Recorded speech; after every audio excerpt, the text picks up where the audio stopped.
بسم اللہ الرحمن الرحیم۔ شروع اللہ کے نام سے جو بحد مہربان نہایت رحم والا ہے۔ لقد تاب اللہ علی النبی والمہاجرین والانصار الذین اتبعوه في ساعة العسرة من بعد ما كاد يزيغ قلوب فريق منهم ثم تاب عليهم إنه بهم رؤوف رحیم۔ اللہ تعالی نے پیغمبر صلی اللہ تعالی علیہ وآلہ وسلم کے حال پر توجہ فرمائی کہ آپ کو نبوت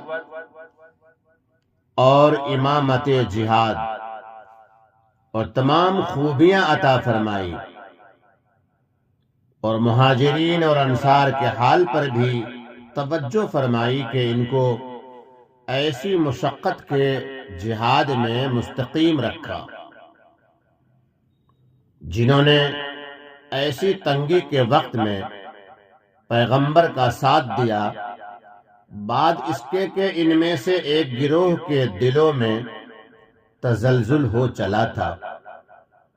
اور جہاد میں جانے سے ہمت ہارنے کو تھے،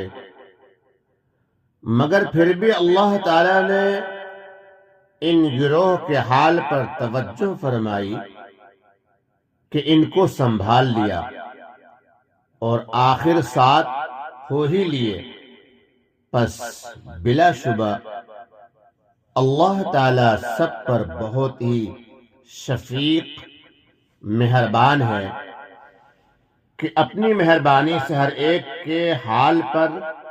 کس طرح توجہ فرمائی۔ وعلى الثلاثة الذين خلفوا حتى إذا ضاقت عليهم الأرض بما رحبت وضاقت عليهم أنفسهم وظنوا أن لا ملجأ من الله إلا إليه۔ اور ان تین شخصوں کے حال پر بھی توجہ فرمائی جن کا معاملہ ملتوی چھوڑ دیا گیا تھا، یہاں تک کہ جب ان کی پریشانی کی یہ نوبت پہنچی کہ زمین باوجود اپنی اتنی بڑی فراخی کے ان پر تنگی کرنے لگی اور وہ خود اپنی جان سے تنگ آ گئے، اور انہوں نے سمجھ لیا کہ خدا کی گرفت سے کہیں پناہ نہیں مل سکتی بجز اس کے کہ اسی کی طرف رجوع کیا جائے۔ اس وقت وہ خاص توجہ کے قابل ہوئے۔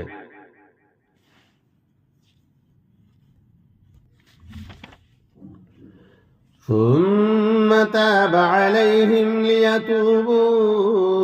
إن الله هو التواب الرحيم۔ پھر ان کے حال پر بھی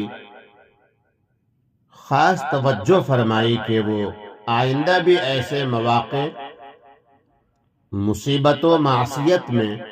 اللہ تعالی کی طرف رجوع رہا کرے۔ بے شک اللہ تعالی بہت توجہ فرمانے والے، بڑے رحم کرنے والے ہیں۔ يا أيها الذين آمنوا اتقوا الله وكونوا مع الصادقين۔ اے ایمان والو، اللہ تعالی سے ڈرو اور عمل میں سچوں کے ساتھ رہو، یعنی جو نیت اور بات میں سچے ہیں ان کی راہ چلو کہ تم بھی صدق اختیار کرو۔ ما كان لأهل المدينة ومن حولهم من الأعراب أن يتخلفوا عن رسول الله ولا يرغبوا بأنفسهم عن نفسه۔ مدینے کے رہنے والوں کو اور جو دیہاتی ان کے گرد و پیش میں رہتے ہیں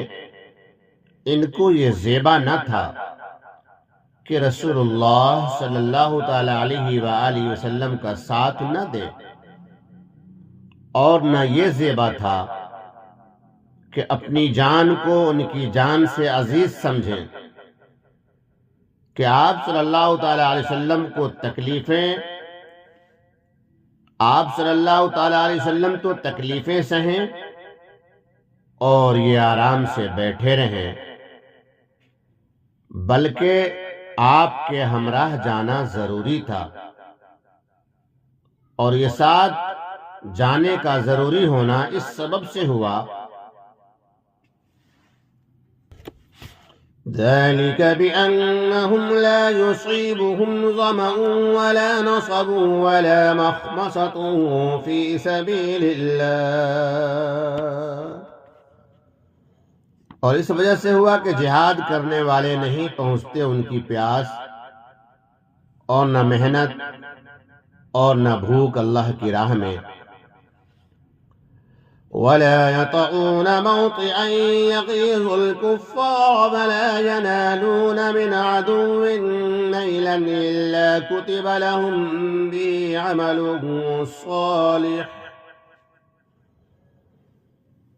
اور نہیں قدم رکھتے ہیں کہیں سے، اور نہیں رکھتے قدم کہیں جس سے کہ خفا ہوں کافر، اور نہ چھپتے ہیں دشمن سے،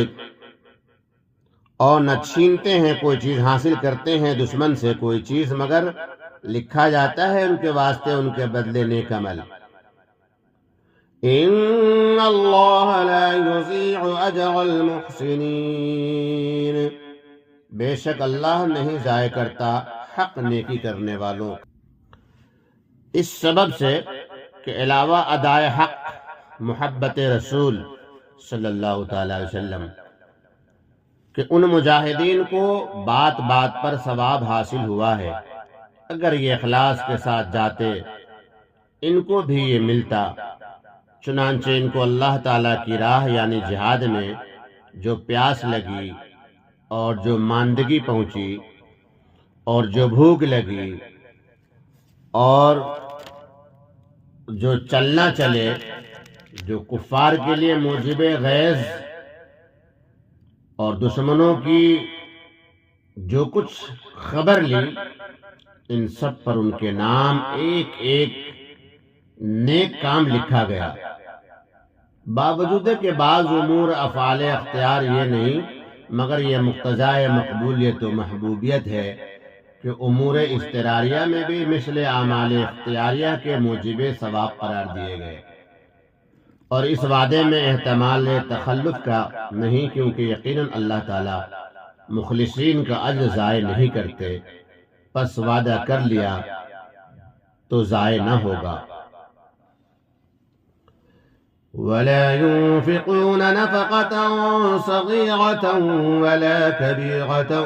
ولا يقطعون واديا إلا كتب لهم ليجزيهم الله أحسن ما كانوا يعملون، اور نیز جو کچھ چھوٹا یا بڑا انہوں نے خرچ کیا اور جتنے میدان ان کو طے کرنے پڑے، یہ سب بھی ان کے نام نیکیوں میں لکھا گیا، تاکہ اللہ تعالیٰ ان کو ان کے ان سب کاموں کا اچھے سے اچھا بدلہ عطا کرے، کیونکہ جب ثواب لکھا گیا تو بدلہ ملے گا۔ وما كان المؤمنون لينفروا كافة، اور ایسے تو نہیں مسلمان کے کوچ کریں سارے، فلولا نفر من كل فرقة منهم طائفة ليتفقهوا في الدين ولينذروا قومهم إذا رجعوا إليهم لعلهم يحذرون، اور ہمیشہ کے لیے مسلمانوں کو یہ بھی نہ چاہیے کہ جہاد کے واسطے سب کے سب ہی نکل کھڑے ہوں، کہ اس میں دوسری اسلامی ضروریات معطل ہوتی ہیں، سو ایسا کیوں نہ کیا جائے کہ ان کی ہر بڑی جماعت میں سے ایک چھوٹی جماعت جہاد میں جایا کرے اور کچھ اپنے وطن میں رہ جایا کرے، تاکہ باقی ماندہ لوگ رسول اللہ صلی اللہ تعالی علیہ وسلم کے وقت میں آپ سے اور آپ کے بعد علماء شہر سے دین کی سمجھ بوجھ حاصل کرتے رہیں، اور تاکہ یہ لوگ ڈرائیں، تاکہ وہ ان سے دین کی باتیں سن کر، تاکہ یہ لوگ اپنی قوم کو جو کہ جہاد میں گئے ہوئے ہیں، جبکہ وہ ان کے پاس واپس آئیں، دین کی باتیں سنا کر خدا کی نافرمانی سے ڈرائیں، تاکہ وہ ان سے دین کی باتیں سن کر برے کاموں سے احتیاط رکھیں۔